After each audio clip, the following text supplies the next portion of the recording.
Well, you are listening to Meeting House here on Faith Radio, and it is great to welcome to the program Betsy St. Amant Haddox. She is an author of a number of different fiction books described as being romantic comedies. In fact, there are over 20 different novels and novellas that she has written, but she has actually ventured into the world of nonfiction.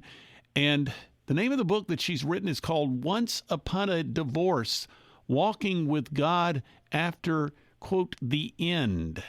And the subtitle, of course, referring to the end of a marriage, something that you experienced. And Betsy St. Amant Haddox, let me welcome you to the Meeting House here on Faith Radio. Looking forward to covering the subject matter today.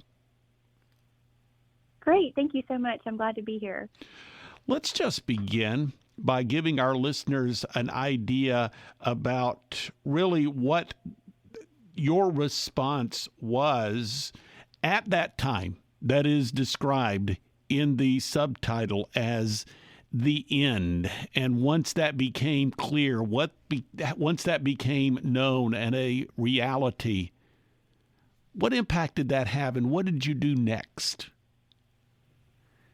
Well, I grew up in church my whole life, and I was a Christian from a young age, but when I walked through this season of divorce, that was really a milestone in my life in multiple ways, but mostly in my faith journey.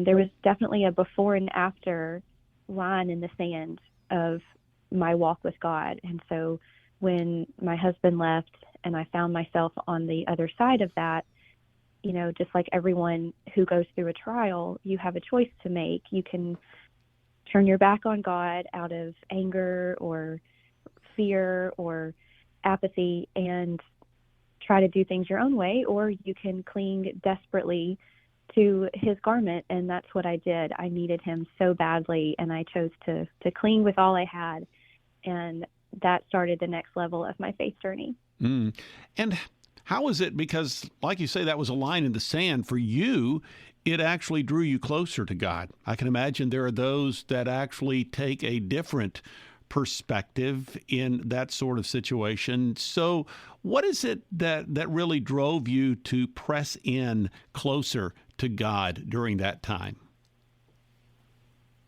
I think I just knew that was where any source of comfort and hope was going to actually come from.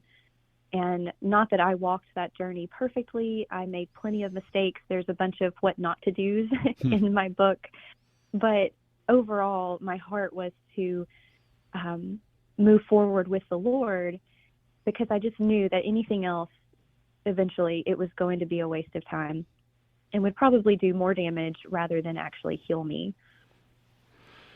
And as I understand it, not only were you experiencing the end of a marriage, but you also were a single mom. And you, as you mentioned, you grew up in church. Tell me just a bit about how really relationships within the church and with your friends actually helped you during this time. My friend group was absolutely just crucial for my journey. I made some new friends, which was, kind of odd timing. You don't really tend to put yourself out there when you're in this level of, pain or trauma or heartache. But the Lord arranged it just so, and I was able to plug in with a young adult ministry. Most of them were a little bit younger than me at the time, by, a couple of years, but they welcomed me with open arms, and we did ministry together, and that gave me something to take the focus off myself and onto ministry and serving others. But also I was able to just be embraced by them. They loved me. They loved my daughter. They just became a new family for me during this season, because when you go through a divorce, it's tricky to keep your friendships that you had as a couple, because it's just kind of awkward at times. I did keep several of those friends, but it's hard when you were, of two sets, you were two pairs of people going out on double dates, and then suddenly now you're the third wheel. and it's hard for the other party because they're not maybe sure what happened. They don't want to pick sides. It can just be a little awkward. So even though that's a hard time in your life to naturally want to make new friendships, it really can be such a blessing.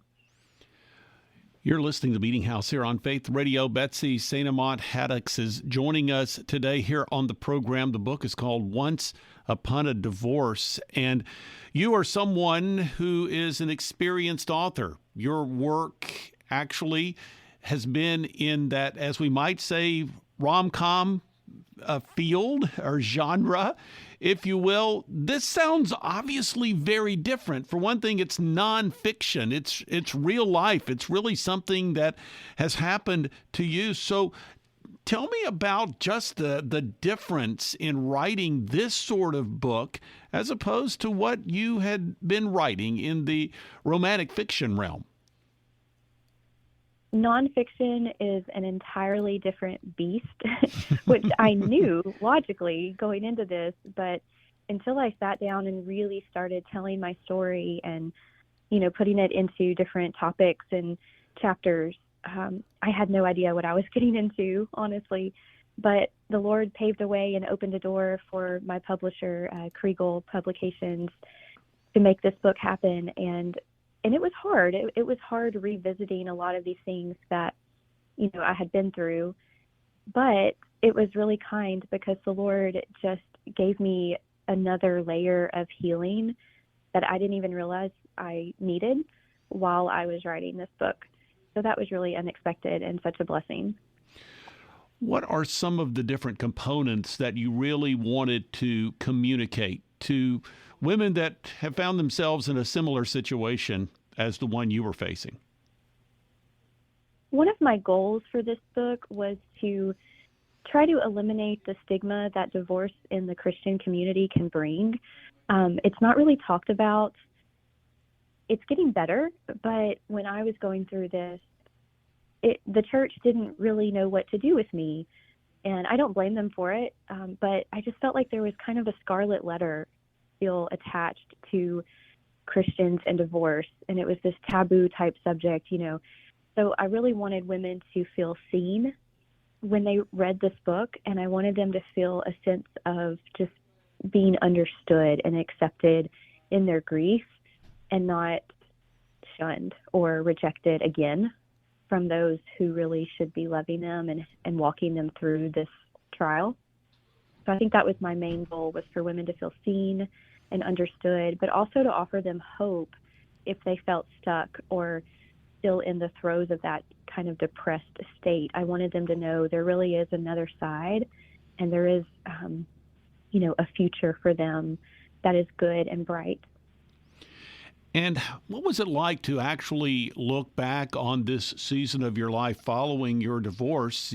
As I understand it, you have remarried. So what was it like for you to really reflect and maybe revisit this season? It was tricky. It was a little odd, honestly. It feels in some ways like a different lifetime ago, but then in other ways it felt very fresh and very recent. So it was definitely a roller coaster of emotions writing the book. And I've been remarried now for a little over 6.5 years. So while I was writing this book, we were probably more around the 5.5 year mark. And, I spoke with my now husband about the book, of course. I had his support, and he's actually read it since it's come out and was very encouraged by it. He said that it really ministered to him, even as a male who had gone through a similar type of divorce, which of course I knew his story, but it was really encouraging to me to know that this book was also reaching a different audience than I had anticipated. And that was really neat to hear. Well, you mentioned your friendships, and as I recall, you actually became part of a Sunday school class or a Bible study at your church. But also, you mentioned that you, in a sense, felt some rejection. So, what was that like, and how can the church improve, I guess, in its approach to those that have been through a similar situation as yours? Yeah, so the church I was at the time of my divorce, I know that they meant well.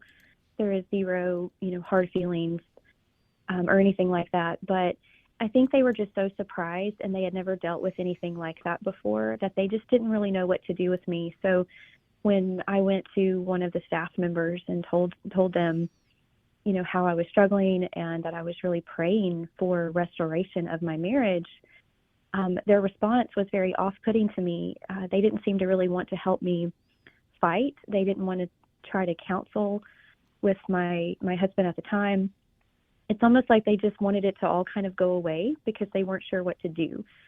And so the staff member told me, now, honey, why would you want to be with someone who doesn't want to be with you?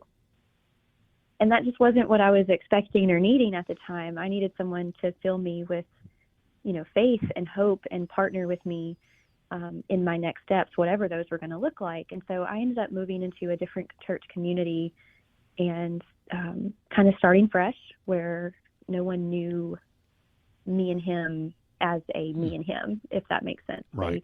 They just take me in as, single mom, new to the church, let's love on her. And that was where I felt like they did really well with that particular church community. They didn't treat me any differently.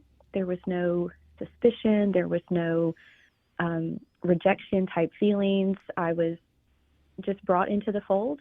And I went to the pastor and his wife at one point when I was considering official membership, and just told them my story. And they prayed over me and just prayed for the Lord to, bless me and my daughter. And it just felt like home, And so I think that's what the church should do, is not try to get into the semantics of who left who did what. It's almost like the legalism of, well, was this divorce biblical? Was it not? It's like people start trying to go into that judge and jury type mindset, and that's not what a brokenhearted divorcee needs in that time. So I would just say for churches to embrace and love and meet practical needs, financial, or the needs I had were very basic. Like I couldn't take my trash out because I had a 2-door car and we lived in the country and we had to have a truck to drive to a dumpster. I lived on 3 acres and I had no way to mow it. There was just things like that were such practical needs that my church community was able to meet. You're listening to Meeting House here on Faith Radio. Betsy St. Amant Haddox joining us today. Name of the book is Once Upon a Divorce, Walking with God After the End.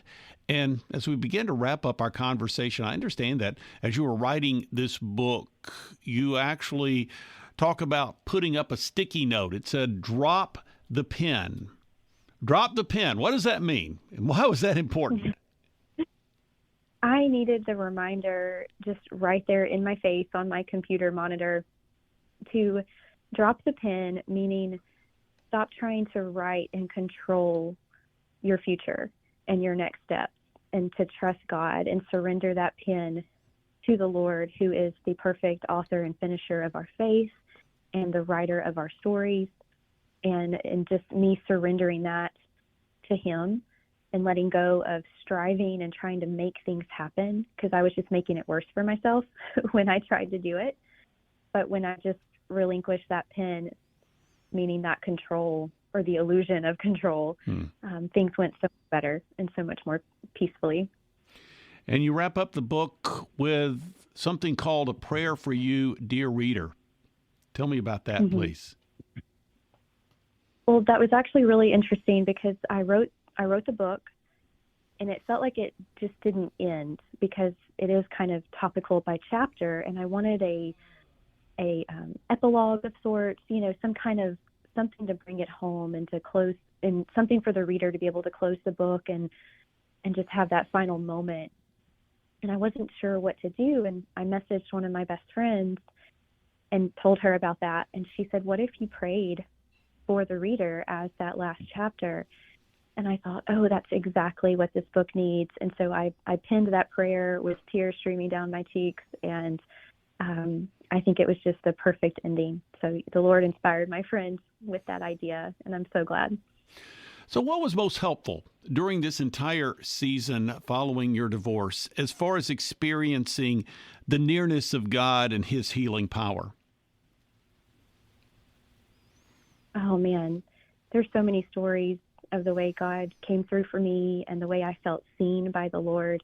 Off the top of my head, one of the moments that I felt like the Lord really ministered to me was in the appearance of hearts, which sounds a little wild, but I would see hearts everywhere. Anytime I was having a bad day or a bad hour and just really felt down and unseen and alone, I would look and there would be just a heart-shaped oil stain on the ground by the gas pump, or a heart-shaped vegetable in my soup, or just the most random places, a rock on the ground, a cloud.